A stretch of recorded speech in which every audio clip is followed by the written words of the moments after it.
The first encounter, a new world. It was an ordinary day on the barren desert planet of Solana 7, the kind of place where humans should have never set foot. Located far beyond the familiar star systems, it had once been just another speck in the vast universe, unnoticed and unimportant. But all of that changed the moment our ship made the unplanned descent to its surface. We had heard the whispers of Solana 7 from the farthest reaches of our space exploration program. Rumors about strange phenomena, signs of life from a distant civilization that had been lost to history. Something about the planet intrigued us. The Federation had dispatched a team, including myself and my close friend, Sergeant Luke Bennett, to investigate the mysteries of Solana 7. But we didn't know that this would be the first time we would come face to face with the alien species who would forever change the trajectory of humanity's future. From the moment we landed, the air was thick with an unusual charge, almost electric. Our sensors immediately detected unusual readings, but it wasn't just the planet's magnetic field that drew our attention. The soil, the atmosphere, even the distant horizon seemed to shimmer with an energy that felt almost alive. As we disembarked, the world seemed oddly quiet, a stillness so unnatural that it gave us a sense of dread. For some reason, my skin tingled as if something ancient was watching us, but I quickly dismissed it as paranoia. After all, we were trained soldiers, here to explore, document, and bring back information. Our mission was simple: explore the planet, gather data, and report back. We had no idea what lay ahead, nor could we have predicted that within hours we would make an incredible discovery that would alter our perception of the universe and our place in it. We first encountered them when we stumbled across their technology, huge, imposing, and eerily silent. Massive constructs, half buried in the sand, resembling machines so complex that our tech experts back at headquarters couldn't make sense of them. A deep hum radiated from the structures, as though they were powered by something beyond our understanding. It was only then that we realized we were not alone. Just as we began to investigate further, a low, rumbling sound echoed across the barren landscape. My heartbeat quickened, and the hair on the back of my neck stood on end. We couldn't see what was coming, but it was drawing closer. My team and I instinctively reached for our weapons, the heavy atmosphere now feeling even more oppressive. And then, emerging from the sand, they appeared. They were like nothing we had ever seen. Massive, towering figures clad in armor that shimmered in the harsh sunlight. Their eyes were glowing orbs, seemingly taking in every aspect of our surroundings. They didn't make a sound as they approached, their bodies casting long, terrifying shadows on the sand. For a moment, I thought we had come across a threat that would obliterate us without hesitation. Their presence alone was enough to freeze us in place. But they didn't attack. They simply watched.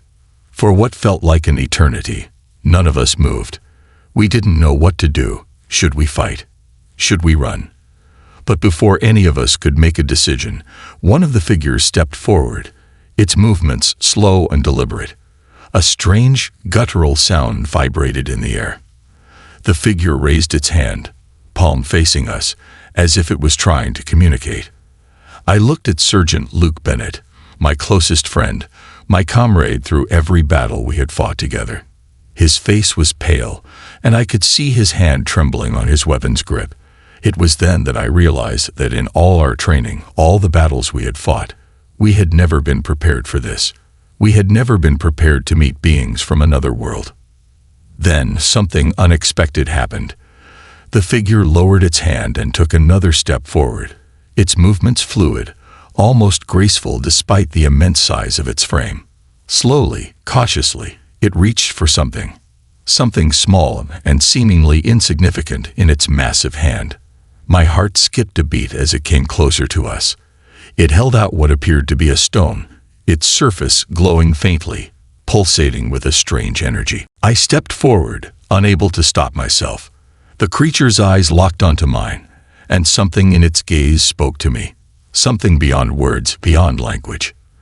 There was intelligence in those eyes, a calm, patient understanding.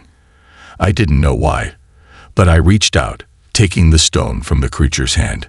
The moment my fingers brushed against the stone, a surge of energy shot through me, brief, powerful, and overwhelming. My vision blurred, and for a moment, I felt like I was somewhere else, somewhere far away.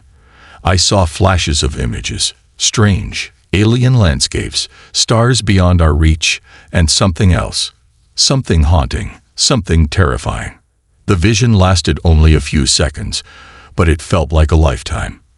When I regained my senses, I looked up to find the creature still staring at me, its expression unreadable. Slowly, I stepped back, still holding the stone, trying to make sense of what had just happened. That was when I realized it wasn't just a stone. It was a message, a connection, and I was being chosen for something bigger than anything I could understand. The creature didn't speak. It didn't need to. Its actions alone told me that we were on the precipice of something far beyond the simple exploration mission we had embarked on. We had stumbled upon a greater truth, a revelation about the universe and our place within it. These beings, whoever they were, had shown us a glimpse of something bigger, a connection to the stars, a path to something greater. The encounter lasted mere moments, but it changed everything. We weren't just exploring an uncharted world. We were about to unlock secrets that no human had ever touched. As we retreated to our camp, the weight of what had just occurred settled heavily on me. I held the glowing stone in my hand, still unsure of its purpose. But I knew one thing. Humanity was on the edge of something that would forever change us. We were no longer just explorers. We had become part of something much larger. And the adventure was only just beginning. The mysterious stone. A message from the stars. The night was cold on Solana 7, colder than any of us had anticipated. We had set up camp at the edge of the mining facility, with the towering alien structures looming in the distance. The only sound was the occasional wind stirring the sand around us, and the low hum of our equipment as it kept track of the strange energy readings we had been recording. But none of it mattered in that moment. My thoughts were consumed by what had just happened. What had we encountered? What was the meaning of the stone? And more importantly, why had it been given to me? I couldn't sleep. My mind was racing, playing over the encounter with the alien beings and the strange energy that surged through me when I touched the stone. Every time I closed my eyes, I saw the alien landscape from the vision. The swirling galaxies, the dark, vast spaces between stars, and that eerie sense of something ancient, hidden, and waiting. "Dem," I muttered to myself as I lay wide-eyed in my tent, clutching the stone tightly in my hand. I didn't understand why it was happening to me. I had always been the skeptic, never one to believe in anything that didn't have a logical explanation. Yet here I was, holding something that shouldn't exist, something that could change the course of humanity forever. My thoughts were interrupted by the sound of footsteps approaching. I quickly shoved the stone under my blanket, hoping nobody would notice the way my hands trembled. Sergeant Luke Bennett entered the tent, his tired eyes betraying his exhaustion, but his face showed something else: concern. He had always been able to read me like an open book. "You all right?" Luke asked, his voice low. I nodded, trying to mask the chaos in my mind. Just trying to process everything. It's a lot to take in. Luke didn't seem convinced. He sat down across from me, his brow furrowed. "That thing. The stone. You felt it too, didn't you?" I hesitated for a moment, unsure of how to explain it. But Luke, my closest friend, had been with me through countless missions. He wasn't the type to back down or be frightened by the unknown, but there was something different about this place. And about the stone. I did, and it felt real, Luke, like it was alive. Luke's eyes narrowed in thought, and he ran a hand through his dark hair. "I don't know what's going on here, but that thing we found, it's not just an artifact. That was a message, somehow. A warning, maybe. I don't trust it." "I know," I replied, my voice tight. "I've never felt anything like it before. It's like like something reached out to me. Something ancient, something that's been waiting. Luke stood up and paced the small tent, deep in thought. Whatever it is, we need to figure it out. The mission's over if we don't make sense of this. We're not here to uncover alien artifacts. We're here to make contact. And that stone is the key. The urgency in Luke's voice made my stomach tighten. The realization began to settle on me. We weren't just here to explore anymore. This was bigger, much bigger than either of us had expected. And it had chosen me. The next day, we were back at the site. The rest of the team had been busy cataloging their findings, but I couldn't stop thinking about the stone. There was an almost magnetic pull to the ruins, to the alien structures, and the long-forgotten machines buried beneath the sand. Something was here, something ancient, something that had been waiting for millennia.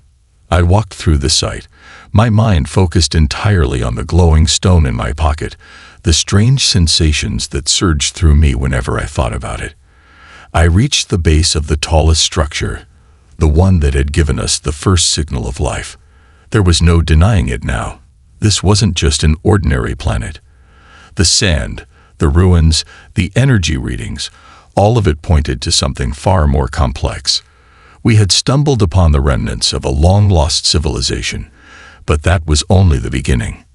Behind me, Luke and the others were discussing their findings, unaware that I had ventured ahead. The wind was picking up, carrying with it the faintest hum. It wasn't mechanical. It was too fluid. It was almost like the hum was alive, like the planet itself was breathing. The feeling was unsettling, but I couldn't shake the idea that I was supposed to be here, that somehow this place and I were connected. Suddenly, I heard a voice, soft yet strong. I spun around, heart racing, but there was no one in sight. It had come from the direction of the structures. The voice was clear, and yet not a voice at all. It was more of a thought, a message. You are not alone. I stood frozen, unsure whether I had imagined it. I shook my head. Get it together, I muttered to myself. But as I looked around again, I saw it, an opening in the side of one of the structures. The stone's glow pulsed softly in my pocket, almost like it was guiding me. This was it. The message was real. I needed to go inside. Stepping cautiously forward, I approached the opening. It wasn't large, but just enough to fit through. I hesitated at the threshold. There was no turning back now. My entire life had led me to this moment, to this alien world, to this ancient secret hidden deep within the planet's core. As I stepped into the darkened interior, the temperature dropped. It was as if I had entered another realm entirely, and I could feel the weight of the history surrounding me. The walls were smooth, polished, and covered with intricate carvings, symbols I couldn't understand. Yet, somehow, I felt they were speaking to me, urging me forward. The deeper I went, the more intense the sensation became. Suddenly, I stopped in my tracks. There at the center of the chamber was something that made my blood run cold. At first, I thought it was just another artifact. But as my flashlight beam landed on it, I saw what it was. It was a figure, tall, humanoid, with the same glowing eyes as the beings we had encountered. But this one was different. It was suspended in a chamber, surrounded by strange energy. The figure was frozen in time, its body and features remarkably preserved despite the years that had passed. I stepped closer, unable to tear my eyes away. A soft vibration ran through the floor, and the voice returned, clearer this time. You are the key. I swallowed hard, my hand trembling as I reached for the stone. As I held it up, the figure's eyes began to glow brighter, and the walls seemed to hum louder. I wasn't sure what I was doing, but it was clear that this was no accident. We had unlocked something far bigger than we could have ever imagined. The awakening, unlocking the secrets of the unknown.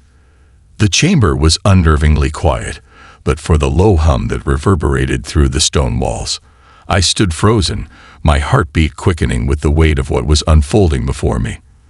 The figure before me, suspended in an eerie glow, seemed to stir as I held the stone aloft. The energy inside the room began to shift, growing more tangible.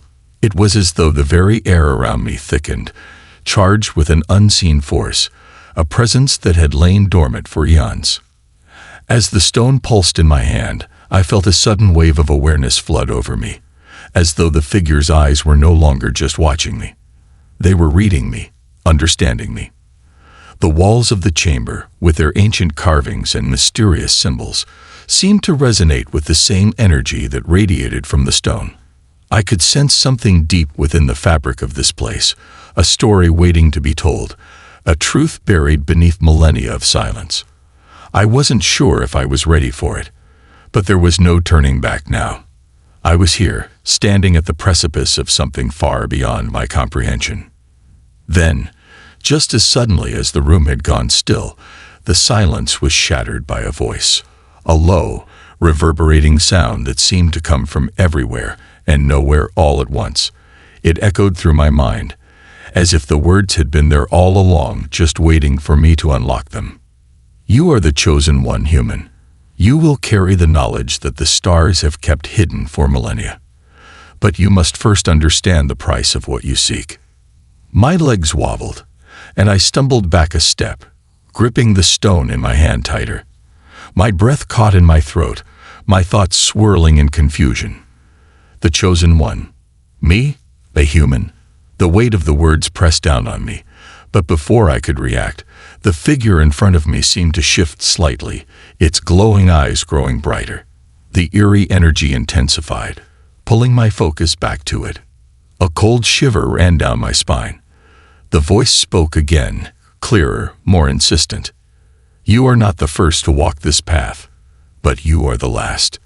The knowledge you now hold will bring you closer to the end of your people, or the beginning of something beyond comprehension. The choice is yours to make. The room began to pulse with the intensity of the energy, and I felt an overwhelming urge to speak, to ask questions, but the words caught in my throat as the figure's eyes seemed to pierce through me. It felt as if the very fabric of time had bent and rippled, and I was no longer just a witness to this moment. I was a part of it, woven into its ancient narrative. I stumbled forward, closer to the figure, unable to pull my gaze away. My mind raced. What was this figure? Who were they? And what did this have to do with me? The stone began to vibrate in my hand, and the vibration echoed through my body, making my heart race and my head swim. I felt the ancient presence of the figure reaching out to me, as if it were trying to impart knowledge directly into my soul. The more I held the stone, the more I felt a deep connection to the past, as though this place, this chamber, and the figure itself were all waiting for me to finally awaken what had been sealed away for centuries. Then, the chamber began to shift. The walls seemed to stretch and warp, the energy around me becoming more and more tangible. I reached out instinctively, touching the cold stone beneath my fingers, and I felt the floor beneath me tremble. Suddenly, I was plunged into darkness. For a moment, I thought I had lost consciousness.